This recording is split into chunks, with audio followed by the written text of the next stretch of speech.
Yeah, we're at a video advocacy workshop hosted by the New Zealand Drug Foundation. They've flown over the drug reporters from the Hungarian Civil Liberties Union, and pretty much we've brought together a range of people working within the alcohol and drug sector, wanting to make a positive change in their line of work, and hopefully we learn skills around video advocacy that can help bring that change through. So this is the engine room of our video advocacy workshop. Just want to introduce our crew here.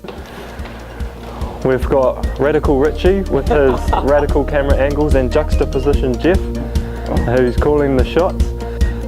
And pretty much we're going to head over and grab a coffee because I need one, and I'll get one of my minions to go fetch that for us. So stay tuned. All right, let's go, mate. Can't wait for that coffee.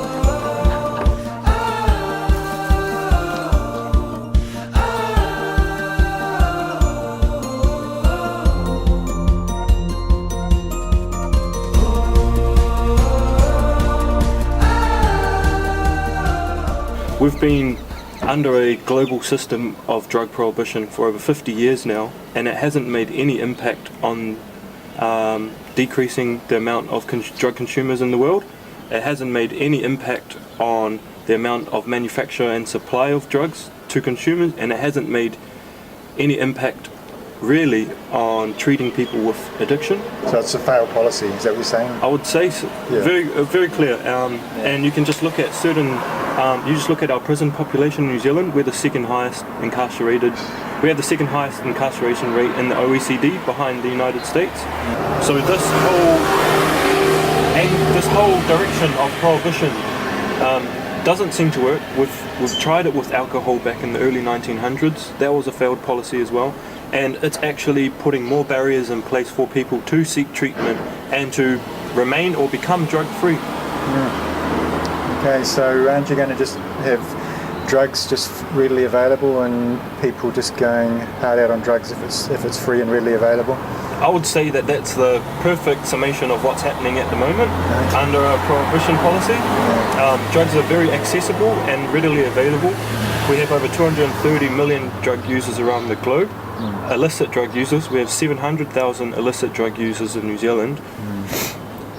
What we're talking about under decriminalisation or legal regulation is that we're after tight restrictions, tight control. So we're taking the control from the black market and from the gangs, putting it into monitored, regulated dispensaries, outlets where you can test for quality, test for amounts, test for safety, and also be able to offer health support services where needed. We have to ask, what were we trying to achieve out of these policies? Was it to maintain, promote and protect well-being of people? I think that would be the zenith goal of a good drug policy, and I think we can all agree that drug policy should also protect human rights, enhance development and security of countries, be good spending for money, and also be evidence-based. Now, our drug policies at the moment have very little in common with those goals. If you have a drug record, you're not going to get a job very easily, you're not going to get housing very easily, you're not going to be able to get your driver's license very easily, you're not going to be able to engage in education very easily, and you're not going to be able to travel very easily. So your options are very limited for yourself and consequential for your family. The two people that are running the workshop from Hungary, they're very effective at using this medium, and this is shown by creating hundreds of videos on YouTube, being able to get a message and broadcast out across the world.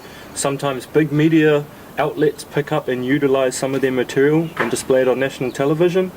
And just the way that the world is working with technology and people using technology, the video medium is a very effective tool to get a message out to the community and also mobilize people for action. Okay, there you go, eh?